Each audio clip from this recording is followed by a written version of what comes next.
개벽 포럼 정신운동과 평화통일운동에 대한 이야기 나누고 있습니다. 저희가 지난주에 생명모성운동에 관한 이야기도 많이 들었는데요. 어머니의 역할이 많이 강조되다 보니까 그럼 아버지의 역할은 없을까라는 의문이 잠시 들었거든요.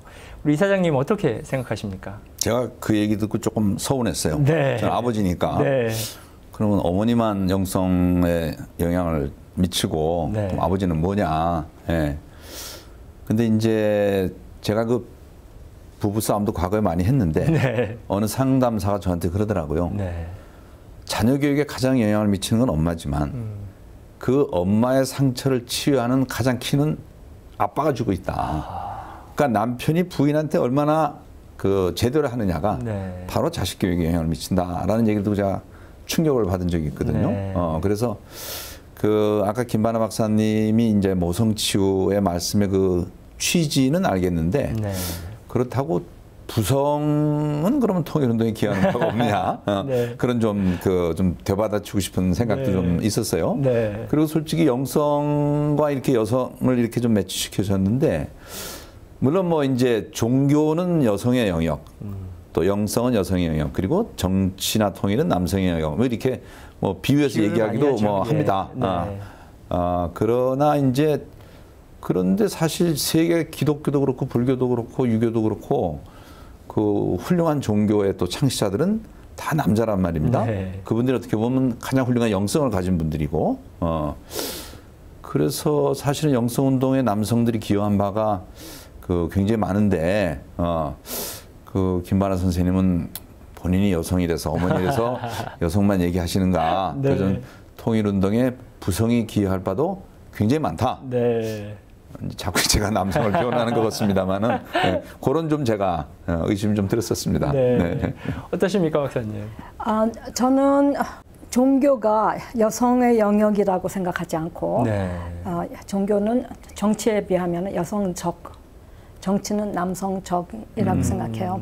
그리고 지금 김성권 이사장님이 말씀하셨듯이 남성이 여성의 치유의 키를 잡고 있다는 거는 저는 100% 동의해요. 네. 그래서 남성이 여성을 여왕같이 모시면은 여성은 모든 것을 바쳐서 그렇습니까? 남성을 위한다는 것을 저는 알고 있어요. 네, 네. 근데 남편으로부터 배려를 충분히 받지 못했을 경우에 네, 네. 그 한은 굉장히 크거든요. 왜냐하면 여성들은 남편하고의 관계가 가장 중요하기 때문에 네, 네, 네. 예, 그것을 남자들이 충분히 과거에는 그러니까 가부장제 피해 말씀을 그쵸, 하신 것 같은데 그렇죠. 예. 그런 말씀이시네요. 예, 네, 그렇죠. 예.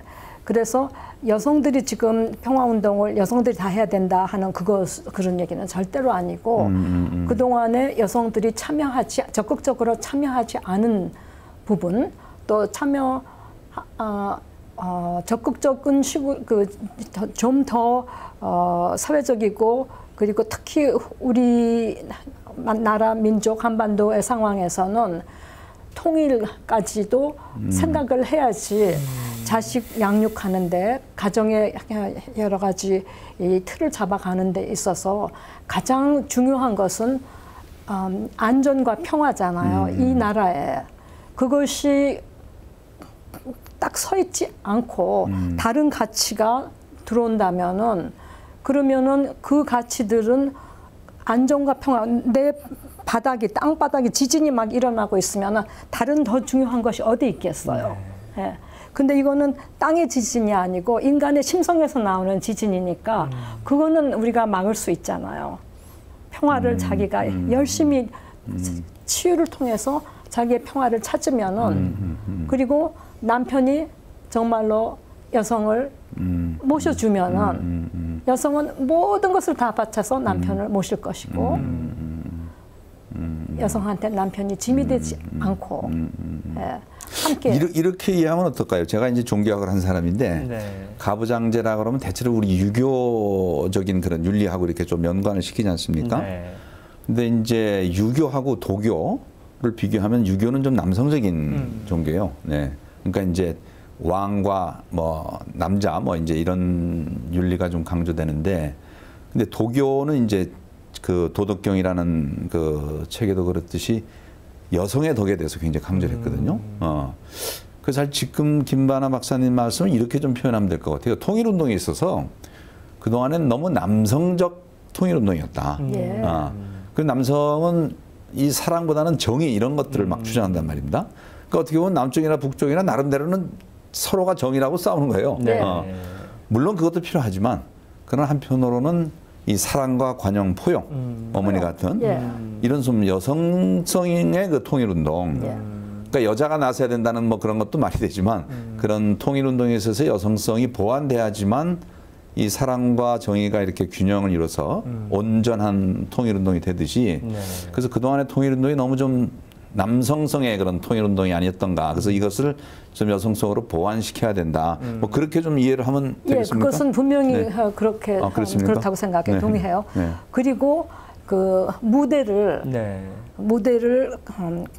나누어서 공유하자는 거. 여성들도 그 무대에 올라서 가지고서 한 몫을 할 수 있도록 그럴 때 그것이 그 무대가 충분히 여성들한테 그렇게 주어지면은 여성들이 남성적으로 나가서 통일운동을 하던 그 과거의 그런 모습에서 좀 더 부드러운 모습으로 좀 더 모성의 포용적인 그러한 것을 더 불러일으킬 수 있으리라고 생각해요. 그러니까 옷을 입을 때 안감이 없으면은 옷이 거칠게 느껴져서 불편하잖아요. 그래서 항상 여성성을 올려주고 축혀주고 앞으로 내세우고 하는 것은 그냥 남성들이 여성성을 더 발휘하라 하는 거하고는 조금 다른 것이죠. 무대를 함께 나누어 갖는 것이 중요하다. 이제 그 사회적인 차원에서는 그렇고 그다음에 집안에서 할 때는 어머니가 자기의 치유를 통해 가지고서 남편한테 지금까지 최근에 그 페미니즘이 들어오고 나가지고는 굉장히 여성들이 세졌잖아요. 그것이 남성들한테 많은 불편함을 주고 있으리라는 것을 생각하고 알고 있어요. 그래서 저도 항상 표현을 갖다가 더 부드럽게 하는 거를 자꾸 생각을 하고 있거든요. 근데 여성은 그 노력을 해야 하고 또 동시에 남편들은 여성들을 계속 축혀주고 장려해주고 목소리를 더 깊은 목소리를 그냥 잔소리하고 그러는 목소리 말고 속에서 그 여성의 영혼에서 나오는 소리가 나오도록 그렇게 그 공간을 마련해주고 그리고 자식들하고 그 양육하는 데 있어서도 가장 중요한 것을 어머니가 얘기할 때 그거를 꼭꼭 집어서 그렇다 정말 어머니 말씀이 맞다 하면서 전선을 함께 자식들 앞에 유지해가면서 United Front. 공동전선. 앞으로 그 통일 운동에 저도 상당히 이제 시간을 좀 보낼 텐데 지금 우리 김바나 선생님 말씀하셨던 거 좀 여성성을 좀 같이 공유하자. 그 말씀 명심하겠습니다.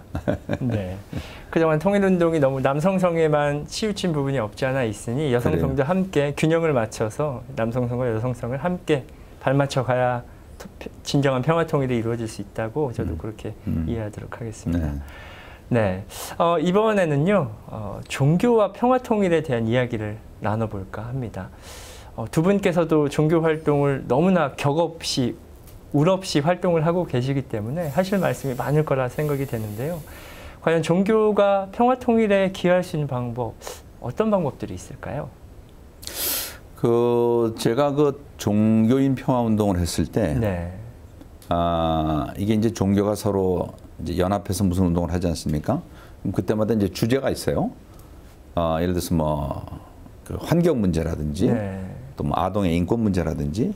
근데 우리나라에서는 이 분단이 큰 이슈다 보니까 역시 통일 문제가 여러 종교들을 이렇게 연대시키는데 굉장히 큰 역할을 하고 있더라고요. 그래서 일단 통일이라는 주제 자체가 우리 민족에는 기독교인도 있고 불교도 있고 다 있으니까 또 3.1 운동이 사실은 여러 종교가 힘을 합해서 독립운동 한 좋은 예 아니에요?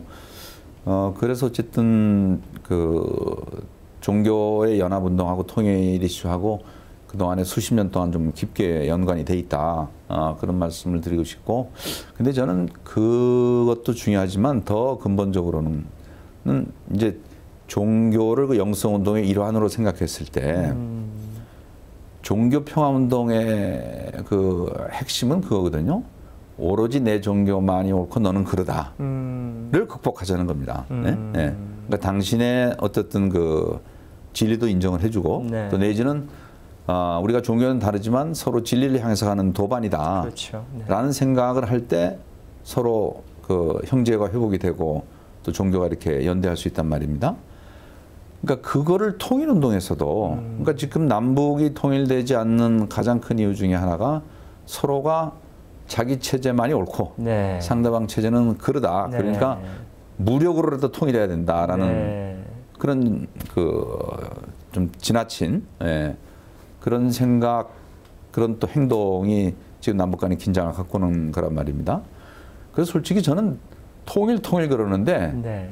지금 우리가 통일 얘기하는 건 굉장히 사치스럽다고 생각해요. 교류도 안 되는데. 네. 그러니까 적어도 서로 인정이라도 좀 하자. 남은 북을 인정을 하고 북은 남을 인정을 하고 네. 이렇게 서로 인정을 한 다음에 이렇게 교류가 가능하기 때문에 그래서 저는 종교가 이 통일운동에 기여할 바는 상대를 인정을 해줄 것. 그래야지 종교 평화도 가능하듯이 남북 간의 평화도 가능하다. 네. 그래서 이런 인정할 수 있는 관용과 어떤 그 이해하려는 태도, 이게 사실은 종교인들이 통일운동에 해야 될 가장 저는 중요한 부분이 아닌가. 네. 그런 생각을 합니다. 네. 그렇군요. 김 박사님 어떻게 예, 생각하세요? 종교가 이 세상에 끼치는 그 이로움은 말할 수도 없지만은 네. 또 가장 신랄한 전쟁은 종교전이잖아요. 아, 그렇죠. 예. 네.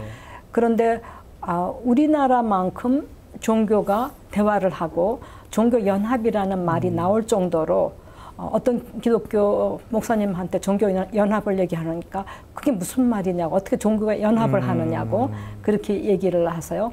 그래서 종교 대화를 하게 되면 그건 해야 된다고. 예, 그래서 그렇게 그 각 종교가 한 자리에 모여서 대화를 하려고 하는 그러한 곳은 아마 우리나라밖에 없을 거예요. 네. 저는 어릴 때부터 여러 종교를 접했고 또 제가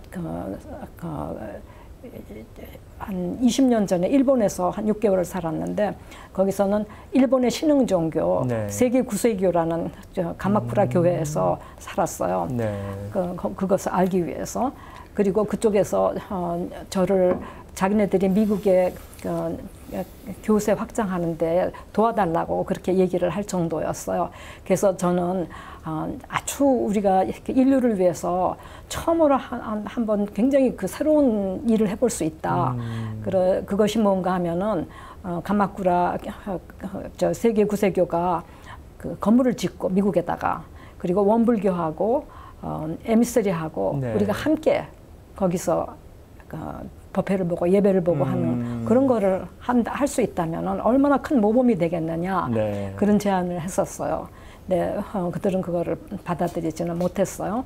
그렇지만 저는 그런 것이 앞으로 새로운 패러다임에서는 점점 더 요청되는 것이고 그 부분에 있어서 우리나라가 앞서가고 있다고 생각해요. 그래서 종교 대화를 할 때 그 대화가 이루어지는 장에서 통일의 얘기가 나올 때는 힘이 합쳐지고 어떤 새로운 돌발구를 또 찾을 수 있고 그러리라고 생각해요. 네. 이 부분에 있어서 좀 한 가지만 더 말씀드리자면은 그 북한에 대한 어떤 인도주의적인 지원 네. 이게 종교가 저는 또 할 수 있는 한 분야라고 생각을 네. 해요. 아니 아무리 살인죄를 저질렀어도 감옥소에서 밥 굶기진 않잖아요. 밥을 네. 먹이지 않습니까? 네. 그러니까 북한에 대해서 여러 가지 우리가 불만이 있다 하더라도 예를 들어서 식량 지원이라든지 또 뭐 어린이들에 대한 의약품이라든지 이런 것들은 최소한 해야 되고 여기에 대한 그 지원의 목소리는 종교계가 좀 해야 된다. 네. 또 뭐 재정적으로도 좀 모금을 하든지 그런 게 좀 하나 있고 근데 이제 좀 하나 아쉬움은 북쪽에도 종교가 있긴 있어요. 불교도 네. 있고 기독교도 있고. 근데 뭐 아주 그 세력이 미미하고 또 우리 남쪽처럼 종교의 자유가 없죠. 제대로 보장이 돼 네. 있지 않다 보니까 우리 남한 쪽의 종교끼리는 통일을 위해서 서로 대화도 되고 연합도 하는데 북쪽하고의 대화는 뭐 형식적으로 하긴 해요. 하긴 합니다만은 북쪽의 종교라는 것이 워낙 제한돼 있고 규모가 작다 보니까 북쪽에서는 종교가 큰 영향력을 미치지 못하더라고요. 이게 사실은 남북 종교 간 대화의 좀 현실이고 네. 좀 아쉬운 측면이에요. 네. 그건 제가 그냥 경험적으로 네. 느낀 겁니다. 그렇군요. 네, 네. 두 분의 말씀을 듣다 보니 어떤 종교적인 시대를 이제 넘어서서 정신적인 시대로 이루어져야만 평화 통일도 가능해진다는 말씀으로 들리는데요. 또 그 기본은 말씀하신 대로 종교 간 대화가 참 중요하다라는 말씀을 해주셨습니다. 특히나 우리 김성곤 이사장님께서는 한중일 종교 세미나 같은 종교 활동도 많이 하고 계시잖아요. 이 종교 간의 대화가 얼만큼 중요하고 또 그 파급 효과가 얼마나 있을지요. 저 대산종사님께서도 뭐 그런 말씀하셨는데 세계 평화가 이루어지기 위해서는 물론 뭐 유엔도 있어야 되고 또 정치적인 평화가 있어야 되지만 보다 근본적으로는 종교 간의 평화가 우선이 돼야 된다. 근데 이제 왜 그런 말씀을 하셨는가 하면은 소위 이제 그 사람들로 이루어진 이 공동체, 어떤 국가가 됐든 문명이 됐든 거기에 사랑과 윤리 또 평화를 얘기하는 것은 전통적으로 종교였어요. 그래서 종교가 죽이지 말라, 거짓말하지 말라, 또 뭐 이웃하고 잘 지내라 이런 이제 그 윤리와 도덕을 제공하는 역할을 했단 말입니다. 근데 이제 아까 우리 김 박사님도 말씀하셨지만 종교 때문에 서로 이제 죽이고 전쟁까지 하는 그런 그렇죠. 경우가 있죠. 그래서 이제 지구가 이제 하나의 지구촌이 되지 않았습니까? 그러니까 지금 뭐 세계 여행을 하면 어느 도시를 가도 불교도 있고 기독교도 있고.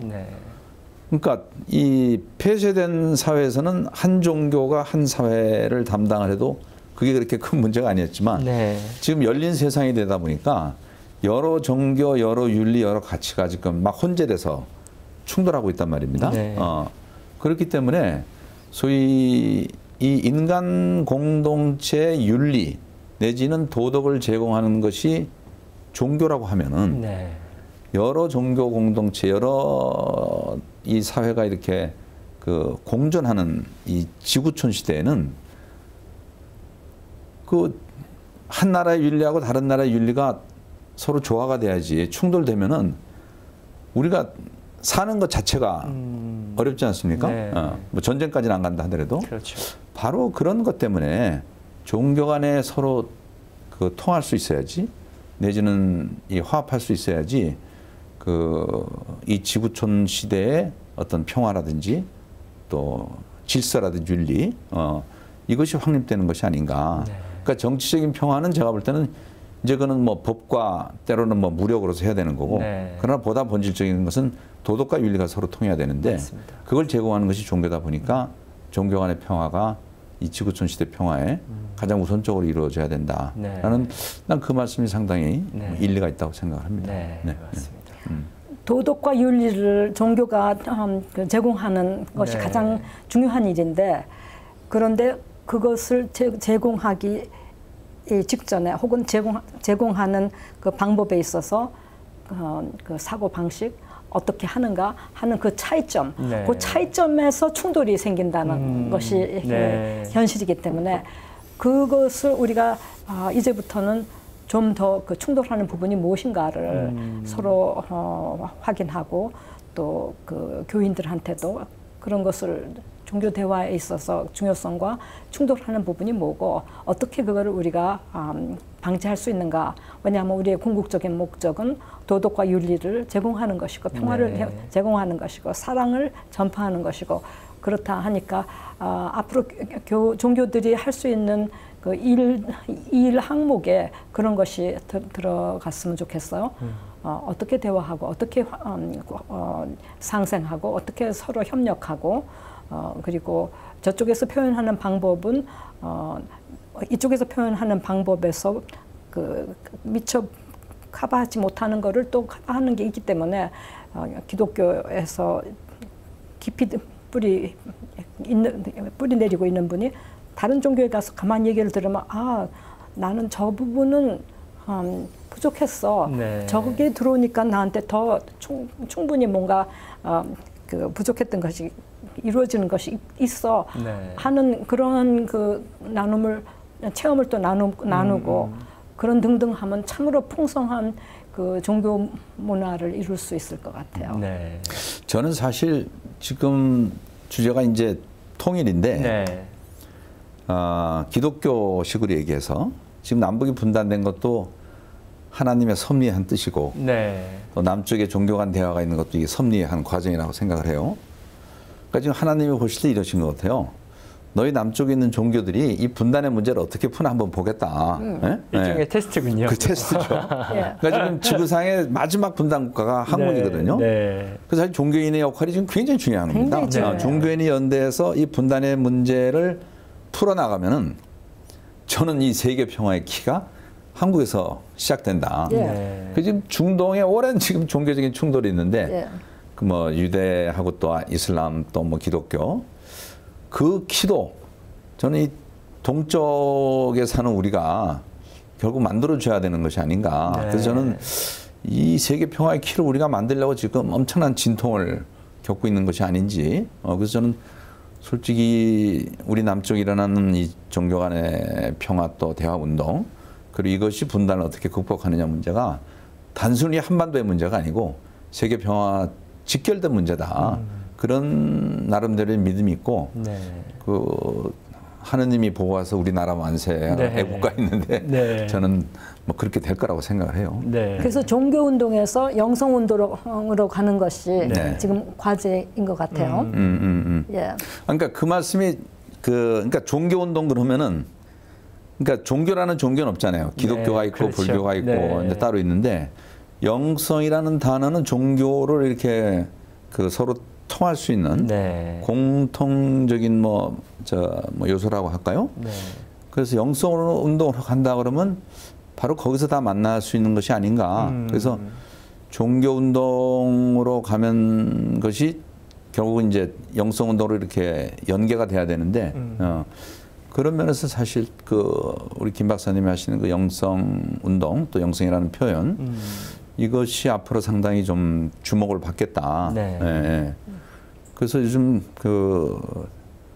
이 뭐 우를 넘는다는 표현을 쓰는데 종교의 우를 넘어서 가는 것이 결국은 영성 운동의 한 모습이 아닌가 뭐 그런 생각이 좀 들더라고요. 네.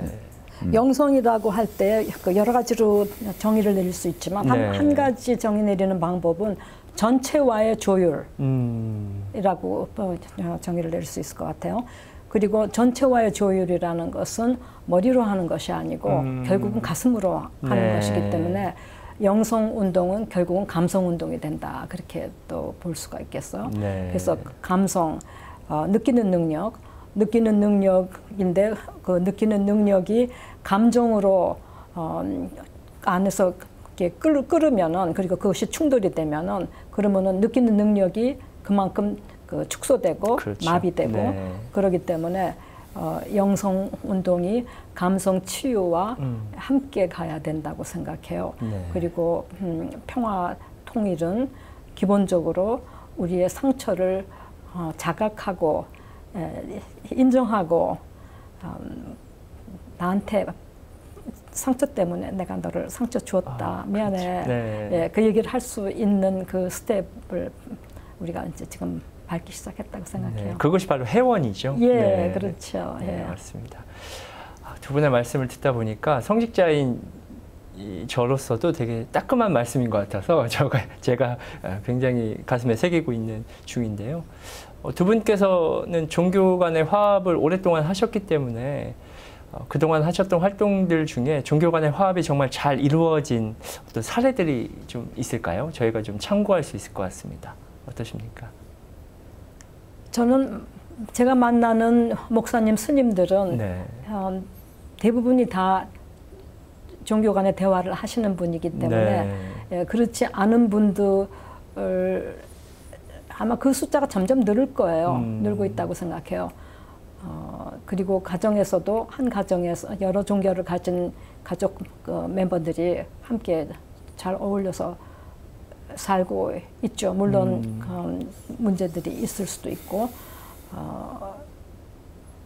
우리 이사장님 경험은 어떠세요?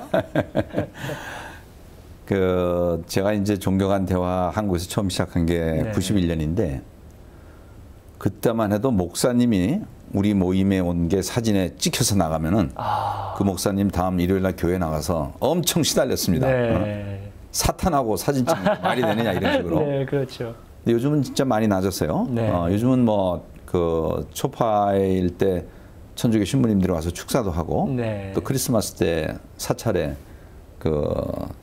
예수 탄생을 네. 축하한다는 플랜카드도 플랜카드도 보내고요. 걸고 네. 그러니까 세상이 분명히 열려가는 것만은 사실입니다. 네. 근데 그러나 아직도 또 일부 종교는 울타리에 좀 뭐라 그럴까 안주한다 그럴까요? 하여튼 거기서 네. 벗어나지를 못하고 있는데 그러나 하여튼 뭐 언젠가는 이 울타리가 다 벗어날 날이 있을 거라고 믿어요. 근데 이제 제가 정치를 이제 하다 보니까 네. 종교 간의 싸움 못지않게 이 정당 간의 네. 내지는 진보 보수 간의 이 싸움이 보통 심각한 게 아니에요. 네. 요즘은 좀 국회에서 그 몸싸움하는 게 텔레비에 좀 덜 나옵니다만 네. 옛날에는 막 치고받고 하는 이 TV가 막 해외에도 막 특종으로 네. 봤어요. 중계되고 그렇잖아요. 네. 그래서 제가 외국 사람들이 니들 왜 그렇게 싸우냐 그러면 제가 농담으로 우리나라 아니 국기가 태권도라 국회의원들이 다 태권도를 잘한다 이렇게 농담도 했는데 사실 똑같은 것 같아요. 구조는 자기 종교에 집착해서 상대를 인정 안 하고 그것이 전쟁까지 가는 거나 또 남북이 서로의 그 이념주의 때문에 전쟁까지 가는 거나 또 우리 정치에서 진보 보수 내지는 정당이 다르다고 서로 치고받고 하는 거나 저는 심리적으로는 다 같다고 생각을 합니다. 그래서 제가 종교 평화 운동을 하다가 국회에 들어와서 정치 평화 운동을 해야 되겠다. 네. 그래서 처음에는 제가 기독교, 불교, 천주교, 또 원불교 그래서 적어도 종교를 갖고 있는 신앙을 갖고 있는 국회의원들부터 좀 서로 인정하고 대화로 풀자. 네. 해서 평화를 위한 종교인 정치 모임이라는 걸 구성을 했어요. 네. 그리고 이제 제가 16대는 쉬다가 17대 다시 들어와서는 천주교인들이 이제 저한테 제안을 했는데 일치를 위한 운동이라는 게 지금 있습니다. 그거는 그래요? 이제 아마 아실 겁니다. 그 천주교에서 시작한 그 포콜라레라는 영성 운동이 있는데 제가 볼 때는 기독교 영성 운동 중에 진짜 예수님의 사랑을 제대로 실생활에서 실천하는 그 그룹이 있는데 이제 포콜라레라고 이태리 말이에요. 그 끼아라라는 이태리 여성이 시작을 했는데 그 2차 대전의 그 폐허 속에서 아니 기독교의 그 주제가 사랑인데 네. 왜 유럽에서 이렇게 서로 수백만이 죽고 죽이는 전쟁을 해야 되느냐. 그래서 종교와 민족과 어떤 정치적인 물을 넘어서 인류의 일춘동을 하자라는 이제 운동이 지금 있습니다. 그래서 그 운동을 하시는 분들이 이 일치운동의 마지막으로 구현될 것이 정치다. 왜냐?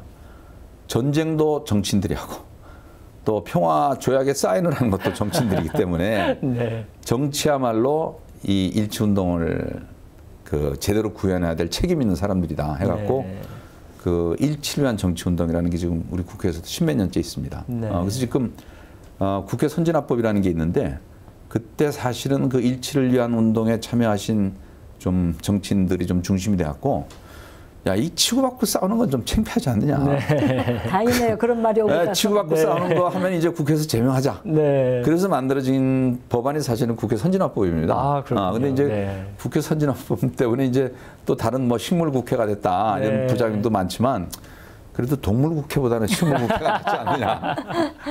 뭐 이런 농담도 하는데 어쨌든 이런 그 종교 평화 운동이 실제 우리 그 사회 속에서 네. 또 삶 속에서 실천된 하나의 좀 구체적인 예다.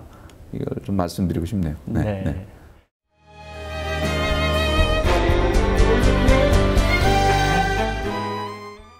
저는 사실 군부대 내에 있는 교당에서 교화를 하고 있습니다. 현재로. 사실 군부대라고 하면 어떤 대립과 갈등의 상징이 되는 조직인데요. 오히려 그 안에서 저희 기독교, 천주교, 불교, 원불교 4개 종단의 성직자들이 오히려 더 많이 대화하고 오히려 더 많이 그래요? 협력하는 모습들을 오래전부터 보여주고 있습니다.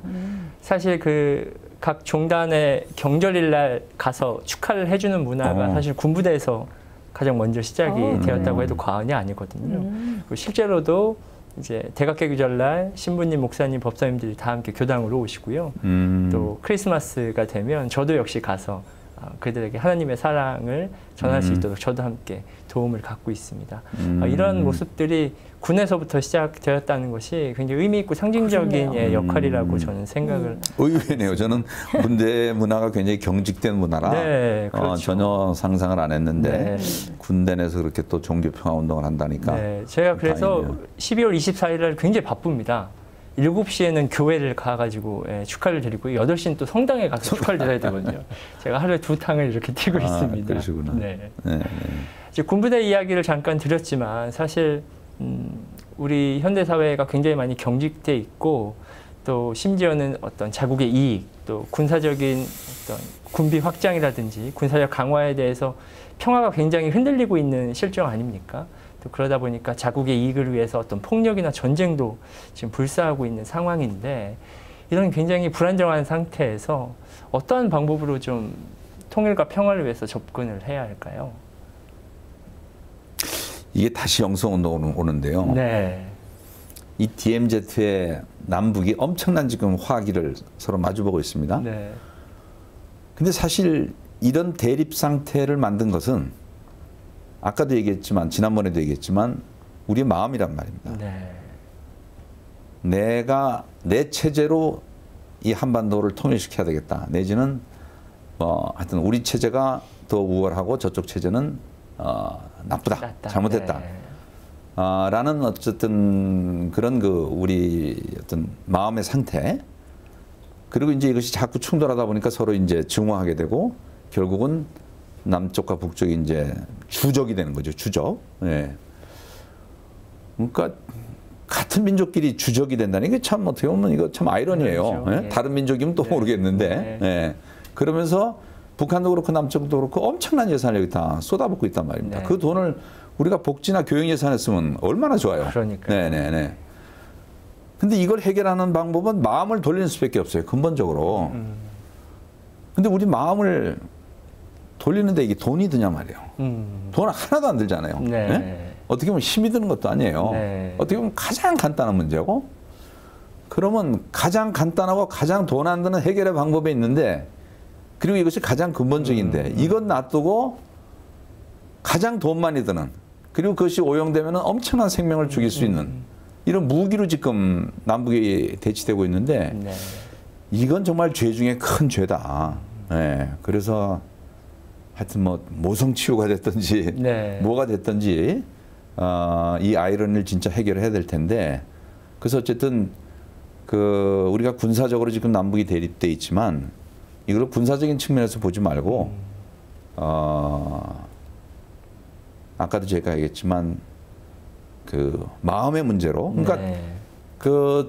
정말 유네스코 헌장에 이런 얘기가 있습니다. 전쟁을 일으키는 것도 인간의 마음이듯이 네. 평화를 세워야 될 첫 번째 장소도 인간의 마음이다. 이 기가 막힌 말이에요. 네. 그러니까 전쟁과 평화가 완전히 반대지만 전쟁으로 가는 것도 인간의 마음이고 네. 평화로 가는 것도 인간의 마음이고 근데 전쟁은 엄청난 비용과 손실이 초래되는 것이고 평화는 마음 한번 돌리면 되는 건데 이 마음 돌리는 게 그렇게 어려운 문제 같아요. 제가 볼 때 하나의 과제인 것 같아요. 네. 저는 여기에서 네. 새로운 역할이 네. 해외 동포, 재외 동포의 역할이라고 봐요. 네. 순진하다고 생각하는 것에 이게 또 여러 가지 요소가 있다고 생각하는데 외국에서 살고 이 남쪽이나 북쪽의 세뇌, 북쪽의 세뇌, 남쪽에도 세뇌가 분명히 있을 수 있죠. 예, 그것이 뭔지를 알라고 하면은 알 수 있겠죠. 네. 미국에는 미국의 세뇌가 있어요. 정말 미국의 자본주의의 세뇌가 있어요. 소비자주의 그런 것. 그것을 알면은 그러면은 상대에 대한 비판적인 저기는 세뇌고 여기는 아니라고 하는 그러면 벌써 이게 대화가 닫히는 것이죠. 그래서 재외 동포의 입장은 순진할 수밖에 없는 요소가 있어요. 네. 그러니까 그 말씀 순진한 게 아니라 순수하다고 이렇게 좀 말씀하셔야 될 것 같은데. 순수하다면 더 좋을 것 같아요. 아니 제가 사실 우리 당에서 이 재외동포무를 오랫동안 맡고 있었거든요. 네. 그래서 사실 저는 대한민국 통일에 재외동포 역할이 굉장히 크다라고 오래전부터 생각했어요. 사실 남북 이산가족 있지 않습니까? 네. 이거를 처음으로 튼 거는 재외동포들이었어요. 미주에 있는 재외동포들, 네. 특히 이제 캐나다 쪽에서 먼저 그 해외에서 그 남북 이산가족을 만난 게 그 도화선이 돼서 그게 저희 가족이고 저희들이거든요. 그래서 이제 남북 이산가족이 네. 이제 남쪽 북쪽 정부끼리 이제 하게 된 그 계기가 됐다고 그러더라고요. 그래서 사실 이제 재외동포들은 물론 뭐 재외동포 중에도 그 친북도 있고 친남도 있습니다만은 네. 또 상당히 좀 중립적인 분들도 계시니까 그분들이 양쪽을 오가면서 좀 사실대로 보고 특히 뭐 미국에 계신 분들은 또 시민권자가 많으니까 좀 자유스럽잖아요. 네. 그리고 또 그분들은 그쪽 사회에서 오랫동안 교육을 받고 또 자랐기 때문에 뭐 일방적으로 무슨 뭐 사회주의를 찬양하거나 그러실 사람들도 아니에요. 제가 볼 때는. 그래서 그분들이 좀 오가면서 그 중매를 쓴다고 그러나 중재를 쓴다고 그러나 그렇게 해서 좀 대화와 긴장의 이걸 좀 뚫어주는 이런 역할을 하시면은 굉장히 좋겠다. 네. 그래서 아마 뭐 대표적인 분이 우리 김바나 박사님인데 어쨌든 그래서 지금 제가 하고 있는 것 중에 하나가 네. 생명모성으로 본 평양이라는 강연을 하고 다니고 있는데 네. 그것을 하면서 한 번씩 하고 다른 곳에서 가서 하고 할 때마다 굉장히 제가 많은 것을 배우고 남쪽의 관점에 대해서 알게 되고 그리고 제가 모르고 있던 그러한 그야말로 너무 순진하다, 너무 순수하다 그러한 것도 알게 되고 그러면서 자꾸만 그 내용을 갖다가 보완을 네. 해요. 네. 그래서 어떻게 하면은 여기에 보수 분들이 듣고도 저거는 유익했다. 그런 얘기를 들을 수 있을까 하는 그것이 저의 목표예요. 네. 그래서 제가 가갖고 실제로 누구든지 가면은 볼 수밖에 없는 그들이 보여주기 때문에 보는 것이 있어요. 그거는 봐야 되고 그래서 여러분들이 언젠가 평양 갈 기회가 열리는 네. 즉시로 가서 보세요. 근데 보면은 일단 그런 것이 보입니다. 근데 그것의 이면에는 이러이러한 것들이 있습니다. 있다 합니다. 근데 그거는 우리가 직접 가서 볼 수 없는 것이니까 네. 일단은 여기에서 그 유튜브나 그런 기사의 정보들을 보고 그렇지만 그렇게 해도 우리는 전체를 보지 못하고 있다는 사실을 알고 그러면서 마음의 자세는 알고 품고 모르고 품고 우리는 품고 계속 새로운 방향으로 나가야 한다. 네. 그것이 제가 노력하고 있는 것입니다. 네. 제가 지난달에 원불교 문화사회부에서 주관하는 남북 청년 문화교류 프로그램 캠프를 운영위원으로 함께 참여를 했습니다. 남한 출신 청년과 북한 출신 청년들이 함께 모여서 서로에 대한 깊은 이해를 갖는 시간인데요. 실제로 일주일간의 캠프를 마치고 이제 남에서 생활했던 이야기, 북에서 또 탈북하는 이야기, 그들의 어떤 삶에 대한 이야기를 모두 듣고 난 후에 그 사람에 대한 온전한 이해가 되어지니 남과 북, 뭐 남녀노소라고 하는 모든 분별들이 다 사라지고 오직 그냥 사랑 하나로 엮어지는 경험을 저도 했거든요. 이 부분이 아마 박사님께서 말씀하시는 어떤 생명모성에 관한 이야기, 또 우리 이사장님께서 말씀해 주시는 근본적인 인류애, 인성에 대한 부분이 합쳐지는 것이라고 저도 깊은 공감이 되어집니다. 분명히 그 지점에 도달하면은 속에서 뭐가 팍 하고 뚫려요. 그것이 마음의 통일이죠. 네, 맞습니다.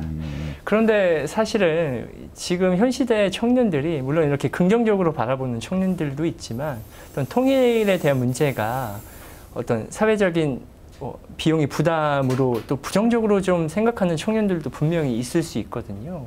우리 앞으로의 세대의 젊은이들에게 지금 평화통일에 대한 당부의 말씀을 좀 해주신다면 뭐가 있을까요? 저희 부모님 세대는 분단 이전에 살았던 분도 계시고, 그렇죠. 네. 또 뭐 저희 세대까지만 해도 우리의 소원은 통일을 부르면서 자랐던 세대이기 때문에 맞습니다. 통일은 뭐 지상 과제가 너무 당연한 거다 이론을 달지 않는데 우선 뭐 제 자녀부터도 아빠 그거 꼭 해야 되냐 이런 이제 네. 의문들을 갖는다는 말입니다. 사실 뭐 분단되면서 살 수도 있어요. 있죠. 저는 네. 오히려 전쟁보다는 차라리 그냥 맞습니다. 더 나눠서 네. 사는 게 낫고 네. 그러나 그것보다 좋은 거는 교류하고 더 좋은 거는 이제 통일이겠죠.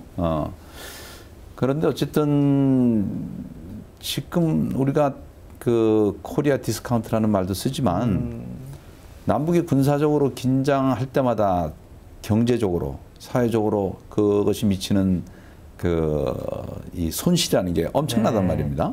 뭐 주가가 내려가는 건 말할 것도 없고 그리고 또 그 일단 그 국방에 써야 되는 예산 이게 또 엄청나게 또 늘어가야 되고 그리고 또 남북이 서로 교류하다 보면 산업적으로도 서로 윈윈하는 네. 그런 가능성. 지금 사실 우리 그 대한민국 경제가 굉장히 어려운데 이거를 돌파할 수 있는 유일한 창구는 저는 북한과의 산업 교류라고 생각을 해요. 경제 교류라고 그러죠. 그러니까 북한은 지금 값싼 양질의 노동력이 있고 그리고 천연 자원이 있는데 우리는 기술과 자본이 있지 않습니까? 이 두 개가 합하면은 그 엄청난 시너지 효과를 낼 수 있는데 이걸 또 못 하고 있단 말입니다. 더구나 북한이 뚫리면은 그 우리 남쪽에서 그 모스크바까지 또 아니 파리까지 철도도 갈 수 있고 또 항공도 직항할 수 있고 네. 이 엄청난 실질적인 그 효과가 있는데 이걸 지금 못 하고 있는 거거든요. 그리고 이제 그거는 둘째치고 어쨌든 우리가 형제로서 1000년 이상 살았는데 네. 예, 그 이걸 회복할 필요가 있는 거죠. 하여튼 그래서 저런 차원에서 어쨌든 통일이라는 것은 언젠가는 해야 된다. 그러나 제가 지난 시간에도 얘기했지만 지금 이 순간에 통일을 얘기하는 것은 상당히 어렵고 쉽지 않은 문제인 만큼 일단 서로가 인정하고 그러니까 평화적인 공존 이것부터 사실 우리가 좀 먼저 해야 되고 이제 그러기 위해서 우리가 이제 뭐 평화 협정도 해야 되고 뭐 양쪽이 뭐 군비 축소도 해야 되고 뭐 이런 여러 가지 과정들이 있을 텐데 그래서 어쨌든 청소년 제가 그 평화 교육을 하는 내용도 이제 뭐 그런 통일 교육도 있습니다만은 네. 그래서 하여튼 청소년들한테 이 소위 통일의 당위성 근데 이제 통일의 당위성을 옛날처럼 반공 위주로 네. 뭐 때려잡자 김일성 뭐 이렇게 하면은 오히려 통일이 더 멀어지는 통일 교육이거든요. 그거는. 네. 예.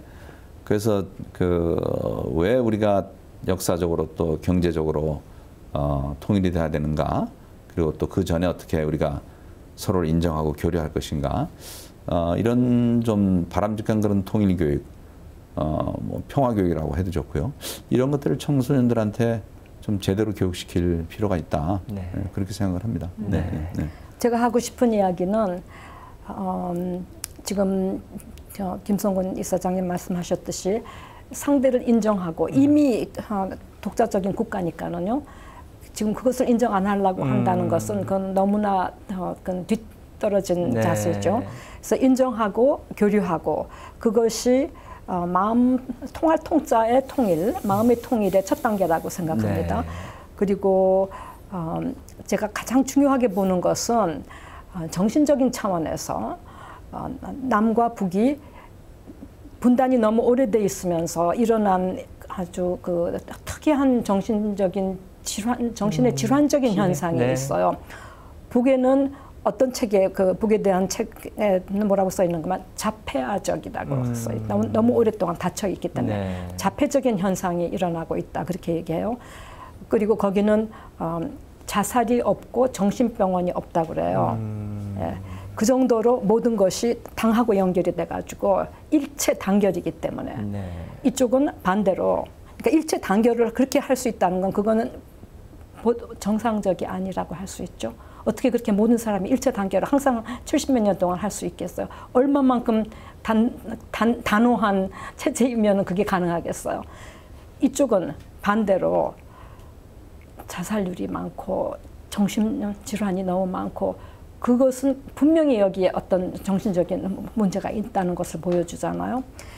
교류가 시작이 되면은 저는 분명코 대단한 새로운 정신력의 이 생성하는 그런 돌파구가 생길 것이라고 생각하고 그래서 경제 협력 그런 거만큼이나 중요한 새로운 생명력이 한반도에서 돌 것이라고 생각해요. 네. 우리 모두는 훨씬 더 성장할 것이고 네. 예, 베풀어 주려고 하는 마음만 우리가 있으면은 근데 그것이 물질적인 것이 아니에요. 정말로 분담 비용은 통일 비용보다 훨씬 비싸게 치여요.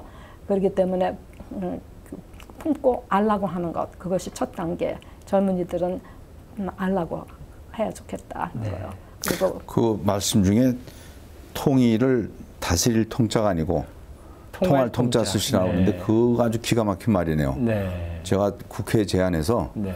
당장 우리나라 통일부를 한자를 바꿔야 돼. 그러니까 이 다스릴 통 내식으로 다스리겠다고 네. 하니까 오히려 통일이 더 안 되는데 그 통일 이전에 서로 통해야지만 진짜 통일로 가는 거거든요. 네. 그래서 그 진짜 옳은 말씀이고 그 통한다는 말씀 하는 김에 지금 어떻게 보면 이 분단으로 인해서 남쪽도 병들어 있고 예. 그렇죠. 북쪽도 병들어 네, 있거든요. 맞습니다. 그거 맞습니다. 얘기예요. 근데 사람이 병든 원인 중에 그 한의학적으로 기운이 막히면은 예. 병이 되는데요. 기운이 얘기예요. 통해줘야 되는데. 네. 맞습니다. 그러니까 남쪽과 북쪽이 기운이 70년 동안 안 통하고 서로 꽉 막혀 있다 보니까 북은 북대로 병들고 우리 남쪽은 남쪽대로 좀 병이 들어있단 말입니다.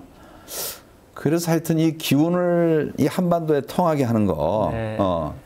이게 사실은 진짜 통일 이전에 우리가 해야 될 통할 통자 통일 네. 아닌가. 네. 네, 그래서 하여튼 좀 우리 또 이게 재외동포시고 그러니까 네. 이 기운을 통하게 하는 그런 의사 역할을 이 영성 운동가들이 해야 되는 것이 아닌가. 그런 좀 부탁드리겠습니다. 예, 최선을 다해서 하고 있고 그런데 이제 한국 현실을 충분히 몰라서 또 애로를 범하는 그런 부분도 있을 수 있기 때문에 네. 정말로 밤낮을 가리지 않고 자기 성찰을 하면서 다른 사람들의 피드백을 열심히 들으면서 계속 제 자신을 성숙시키고 있습니다. 네, 그러시군요. 저도 부대에 돌아가서 우리 군 장병들에게 두 분의 이야기를 꼭 전하도록 하겠습니다. 네. 그런데 분대에서는 잘못 얘기하면 큰일 나는데요. 네. 주적이 북한인데 북한하고 뭐 같이 기운을 통하자 이러면 이게 상당히 사실 문제긴 문제예요. 맞습니다. 네. 그래서 주적이라면 알아야 된다. 네, 네, 맞습니다. 그렇게 잘 설명을 하도록 하겠습니다. 저희가 2주 동안 이야기한 부분이 결국은 이 정신문화, 영성운동, 원불교에서는 이것을 정신개벽이라고 하는데요. 그렇죠. 물질이 개벽되니 정신을 개벽하자라는 개교표로 원불교가 태어난 지 이제 102년이 됐습니다. 간단하게 원불교에 좀 당부해 주실 말씀 있으시면 좀 간단히 한 말씀씩 부탁드리겠습니다. 저는 원불교가 좀 더 예술과 문화를 합성해서 그런 새로운 아이템을 만들어서 세계적으로 전파하기를 바라고 네. 교리는 그 안에 이렇게 살짝 담아가지고 네. 사람들이 감성으로 받아들일 수 있는 그러한 아이템. 그래서 이제 그 중에서 한 가지 제가 아주 참 좋은 아이템일 거라 생각하는 것이 천도제예요. 천도제를 아주 예술적으로 만들어가지고 그것은 정말 세계적으로 전파할 만한 것이다. 그 안에 원불교 정신이 알맹이가 들어있고 네. 예, 그런 거를 하고 있는 곳은 아무도 없으니까. 네. 천도제를 통한 내면의 치유. 예. 네. 네, 좋습니다. 근데 저는 이제 종교학을 공부하다 보니까 네. 좀 종교 사적인 입장에서 지금 원불교 100년을 좀 평가하고 싶은데 이 영성이라는 거를 그림으로 그리면 이 이론상일 거예요. 이론상. 네, 그렇죠? 그렇죠. 우주적인 이 영성. 근데 이론상은 제가 지난번에도 얘기했지만 내 영혼을 자유시키기 위해서 이론상이 있는 것이지 내 영성을 어디 울타리에 딱 갇히기 위해서 만든 이론상은 아니거든요. 네.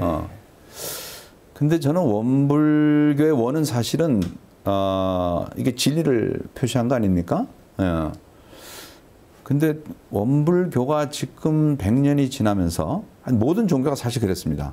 처음 성자는 우리 인간들의 영혼의 자유와 평화를 위해서 메시지를 전했는데 이게 시간이 지나면서 교단이라는 공동체가 마치 그 종교의 그 목적인 것처럼 그러니까 경직화되는 거죠. 그래서 저는 원불교도 지금 교단 중심화하고 가는 그런 성향이 있다. 네. 내지는 지나치게 출가 중심으로 가고 있다. 예. 이런 거를 제가 좀 걱정하고 있어요. 네. 그래서 원불교가 여기서 다시 한번 진짜 세계 종교로 점프하기 위해서는 원불교라는 그 교단이 왜 있는가, 무엇을 위해서 있는가 좀 생각을 하면서 진짜 새로운 좀 영성 운동을 할 필요가 있다.